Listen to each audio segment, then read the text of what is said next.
स्वागत है आपका हमारे चैनल योग एजुकेशन इंडिया में। विद्यार्थियों, जैसा कि आप योग सूत्र क्रमशः समझ रहे हैं, उसमें से तीसरा पाद यानी तीसरा अध्याय विभूति पाद के सूत्रों को समझ रहे हैं, जो कि पूरा लेसन विभूतियों पर आधारित है।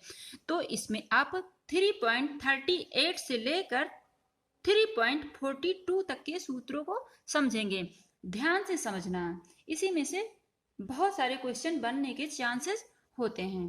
चलिए 3.38 नंबर के सूत्र को पहले समझते हैं। चलिए, बंध्य कारण शैथिल्य, बंध कारण शैथिल्य प्रचार संवेदनात् च चित्तस्य पर शरीरावेशः। अब इन शब्दों का अर्थ समझें। बंध्य बंधन, कारण वजह, शैथिल्य आलस्य, प्रचार गति, संवेदनात् जानकर, चा जैसा कि आप सभी समझते हैं, और चित्तस्य चित्त का,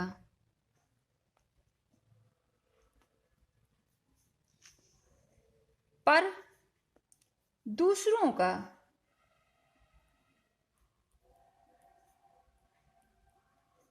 शरीर देह या काया, वेशा प्रवेश।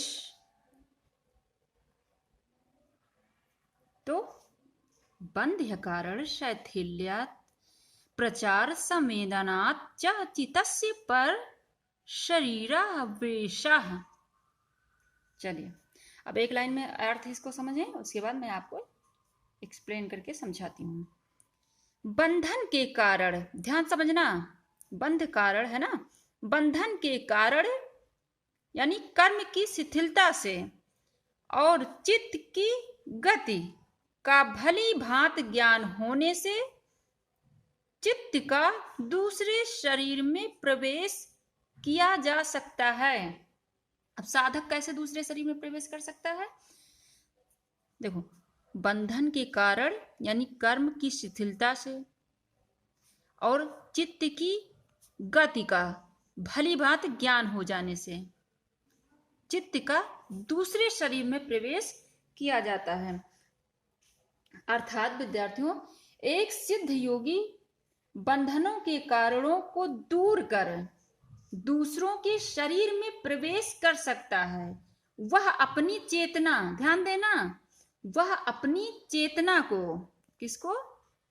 चेतना को जब दूसरे शरीर में स्थानांतरित करता है तो उसके साथ उसकी ऊर्जा यानी प्राण और संवेदना भी स्थान बदल लेती है। वह अपने आप को अपनी इच्छा से, किससे? कर्म के बंधन से, कर्म के बंधन से भी मुक्त कर सकता है। अर्थात विद्यार्थियों, और थोड़ा सरल भाषा में समझ लें, मन को मरकट के सदृश, किसके? मरकट के सदृश चंचल कहा गया है। उसका देह में स्थित रहने का कारण सकाम कर्म एवं उसकी वासनाएं हैं। अर्थात सकाम कर्मों के फल भोगने के लिए ही यह चित्त किसी एक शरीर में आबद्ध रहने के लिए प्रतिबंधित हो जाता है। जब योगी साधक धारणा आदि समाधि के अभ्यास से, यानी धारणा ध्यान समाधि तीनों मिलकर संयम होते हैं ना, कि अभ्यास के द्वारा सकाम कर्मों का त्याग कर कामना रहित कर्म करता है, तब सकाम कर्मों का त्याग करने से समस्त बंधन शिथिल हो जाते हैं तथा इसके साथ ही जिन मार्गों द्वारा चित्त शरीर में विचरण करता है वह उन मार्गों को तथा चित्त की गति को भली भांति जान लेता है। तभी उसमें इस शक्ति का आगमन हो जाता है। शक्ति के द्वारा वह अपने शरीर से चित्त अर्थात सूक्ष्म शरीर को अलग करके अन्य किसी दूसरे मृत या जीवित शरीर में प्रविष्ट कर सकता है। चित्त के साथ साथ इंद्रियां भी जहां चित्त का गमन करता है वहां स्वयं चली जाती हैं। यह ध्यान देना, जहां चित्त के साथ साथ इंद्रियां भी चली जाती, यानी जहां चित्त गमन करता है वहां इंद्रियां स्वयं चली जाती हैं। यह स्थिति ठीक वैसी है जैसे रानी मधुमक्खी के उड़ जाने पर अन्य सभी मधुमक्खियां उड़ जाती हैं। और एक कहानी भी मुझे याद आ रही है, उदाहरण के लिए आप समझ सकते हैं। मत्स्येंद्रनाथ राजा त्रिविक्रम के शरीर में प्रवेश कर गए थे तथा उन्होंने उनके राज्य पर 12 वर्षों तक उसी प्रकार शासन किया। गोरक्षनाथ के अनुरोध पर मत्स्येंद्रनाथ एक पुत्र के पिता बने जिसका नाम धर्मनाथ रखा गया था। लेकिन विद्यार्थियों, यह मैंने कहानी पढ़ी है, अब जरूरी नहीं है कि इससे क्वेश्चन पूछा है, केवल समझाने के लिए। अब कितनी सत्यता है ये मुझे नहीं पता है, कल मैंने एक जगह कहानी इसकी पढ़ी थी बस। अब चलिए अगले सूत्र, आपने बहुत अच्छे समझ लिया होगा। अब चलिए अगले सूत्र की तरफ बढ़ते हैं। 3.39 ध्यान से समझना। उदान, ठीक, जयात, जल, पंक, कंटक, आदिशु, असंक, उत्क्रांति, च। अब इन शब्दों का अर्थ समझें।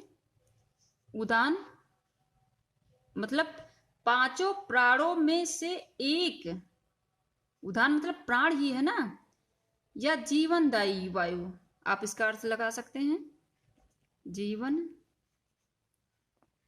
दायी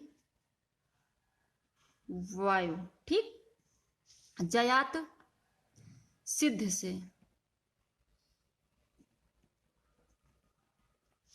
जल आप सभी समझते हैं पानी, पंख कीचड़, ध्यान समझना, इसमें से कई बार क्वेश्चन पूछे गए हैं। कंटक कांटे, आदिशु, और इसके पश्चात आदिश, यहां से आदिश आप पढ़ेंगे, और इसके पश्चात असंक, वियोग, उत्क्रांति, उद्गम या उत्तोलन, उद्गम या उत्तोलन, च। और तो उदान, जयात, जल, पंख, कंटक और आदिशु, उत्क्रांति, च, असंक, आदिशु, असंख्य, उत्क्रांति, च। चलिए अब एक लाइन में इसका अर्थ समझते हैं, ध्यान देना। उदान वायु को जीत लेने से जल, कीचड़, कंटक आदि से उसके शरीर का संयोग नहीं होता है और ऊर्ध्वगति भी होती है। अर्थात विद्यार्थियों, उदान वायु पर नियंत्रण से योगी को उत्तोलन यानी या पानी, दलदल या कांटों के ऊपर से बिना उनका स्पर्श किए हुए हवा में चलने की शक्ति प्राप्त होती है। यानी रस, तन्मात्र तथा आप तत्व, रस, तन्मात्र, रस तथा आप तत्व मतलब जल पर विजय से हवा में चलने की शक्ति प्राप्त होती है। विद्यार्थियों, विश्व चैतन्य शक्ति एक है। यह विचार की तरंगों और दुख के समान है जो अकारण उत्पन्न होती है, किंतु उन्हें अस्थिरता के 5 चरणों और दुख की 5 अवस्थाओं में वर्गीकृत किया गया है। और मुख्य प्राण अपान समान उदान व्यान, आपने इन सब के विषय में कई बार पढ़ रखा होगा। और इनके उपप्राण ना क्रूम कृकर देदत्त धनंजय। ठीक, चलिए अब इन प्राणों के विषय में ज्यादा विस्तृत जानना चाहते हैं तो मैंने प्राण कोश पर वीडियो बना रखा, आप उसमें देख लेना। आप इसमें केवल इतना पढ़ें कि उदान वायु को जीत लेने पर यानी संयम कर लेने पर या प्रतिष्ठा प्राप्त हो जाने पर ये जल कीचड़ कंटक आदि से कोई प्रॉब्लम नहीं क्रिएट होती है। मतलब उदान वायु के सिद्ध होने पर जब वो कर लेता है तब उसका शरीर रुई की भांति हल्का हो जाता है। इसी कारण पानी और कीचड़ में गमन करते हुए भी उसके पैर नहीं फंसते हैं, कांटे आदि में भी हल्के होने के कारण नहीं लगते हैं, और मृत्यु काल में उसके प्राण ब्रह्मरंध्र यानी सिर के छिद्र से उत्क्रमण करते हैं। योगी स्वेच्छा पूर्वक ही शरीर से प्राणों का त्याग कर देता है। ठीक, तो आपने अच्छे से समझ लिया होगा। अब चलिए अगले सूत्र को समझते हैं। 3.40 और ये पंच वायु शक्ति यानी ब्रह्मांडीय ऊर्जा पर विजय प्राप्त यानी विजय तथा प्रभाव के बारे में इसमें बताया गया है। उदान का देख इसमें उदान में, ठीक, इसमें 3.40 समान जयात ज्वलनम। अब इन शब्दों का अर्थ, समान यानी 5 प्राण वायु में, समान प्राण है ना, 5 प्राण वायु में से एक, जयात सिद्ध, और ज्वलनम जलता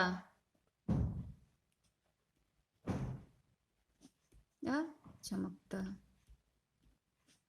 समान, अब इसमें समान प्राणवायु के विषय में पतंजलि से बता रहे हैं। और अगले पिछले सूत्र में जो आपने 3.39 में, तो उसमें उदान के विषय में बताया था, यानी संयम द्वारा समान वायु को जय कर लेने पर यानी जीत लेने पर, कर लेने से योगी का शरीर दीप्तमान हो जाता है। ज्वलनम हो ना, तो दीप्तमान हो जाता है। ये एक सेंटेंस इतने में याद करके रखना, यानी समान वायु को जय कर लेने से योगी का शरीर दीप्तमान हो जाता है। अर्थात विद्यार्थियों, समान वायु पर ध्यान स्थिर कर योगी उस आभा को प्राप्त करता है जो अग्नि के समान चमकती रहती है।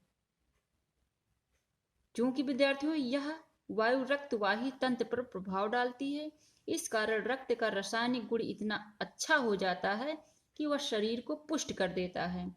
आंखों और चेहरे से स्वास्थ्य, शक्ति और बल का भरपूर संकेत मिलता है। ये मैंने समझाने के लिए आपको बताया ताकि आपको अच्छे समझ में आए, लेकिन याद आपको इतना ही करना है। यानी समान वायु जय कर लेने से योगी शरीर दीप्तमान हो जाता है। चलिए अगले सूत्र की तरफ बढ़ते हैं। 3.41 श्रोत आकाशयो संयम संबंध संयमात दिव्यम श्रोतम। अब श्रोत सुनने की शक्ति,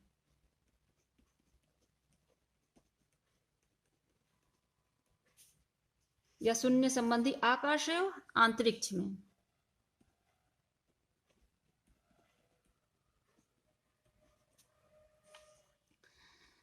और संबंध जैसा आप जानते हैं संयमा यानी धैर्य रखकर,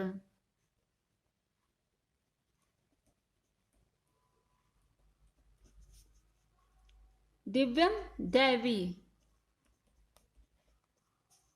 श्रोतम सुनने की शक्ति।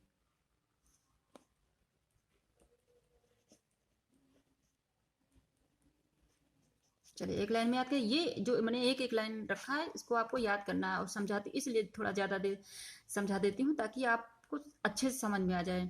श्रोत मतलब कान, और आकाश के संबंध में संयम कर लेने से योगी के श्रोत दिव्य हो जाते हैं। अर्थात विद्यार्थियों, वायु तथा सुनने के अंग के बीच संयम रखकर शब्द का तन्मात्र यानी सुनने की शक्ति तथा आकाशीय तत्वों पर विजय प्राप्त होती है और वह सुनने की असाधारण क्षमता को प्राप्त कर लेता है। चलिए आगे समझते हैं 3.42 नंबर के सूत्र को।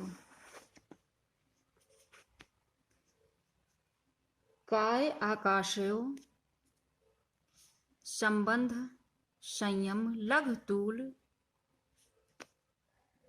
समापत्ते च आकाश गमनम। चलिए इनका अर्थ समझते हैं। काय यानी शरीर, आकाशे हो आकाश में, और संबंध और संबंध में संयम, ठीक, और लघु हल्का, तूल यानी कपास, तूल का अर्थ होता है कपास,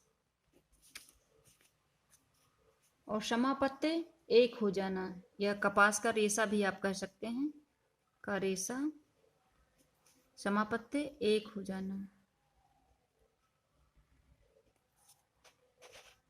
गमनम आकाश गमनम, आकाश गमनम मतलब जाना, ठीक। अब एक लाइन में अर्थ समझिए और इसको याद करके रखना है आपको।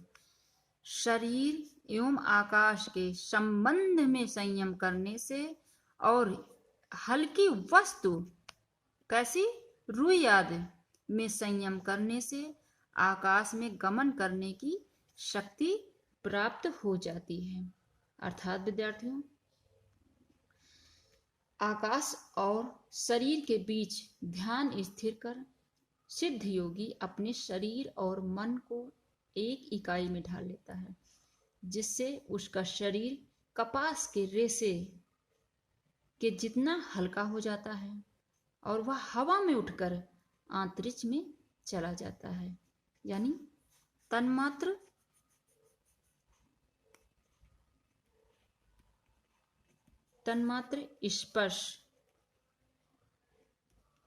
स्पर्श और तत्व वायु पर विजय प्राप्त कर लेता है। पर विजय, इन पॉइंटों को ध्यान रखना। तो आपने इसमें कितने सूत्रों को समझा? काय आकाशो संबंध संयमा लघु तूल समापत्तेश्च आकाश गमनम स्रोत आकाशयो संबंध संयमात दिव्य श्रोतम सामान्य जय ज्वलम समान जयात ज्वलनम और उदान जयात जल पंख कंटक आदिषु आशंक उत्क्रांति च और बंध्य कारण शैथिल्य प्रचार संवेदना चित्तस्य पर शरीरा वेशः। तो आशा करते हैं आपने अच्छे समझ लिया होगा। जहाँ कहीं ना समझ में आए कमेंट बॉक्स में शेयर करना, मैं आपको दोबारा समझाने की कोशिश करूँगी। और नए चैनल पर चैनल को सब्सक्राइब करना, बेल आइकन जरूर प्रेस करना। मैं जैसे वीडियो अपलोड करूँ आपको तुरंत नोटिफिकेशन प्राप्त हो। स्वयं देखना, दूसरे बच्चों को जरूर शेयर करना और फीडबैक अवश्य देना। धन्यवाद विद्यार्थियों।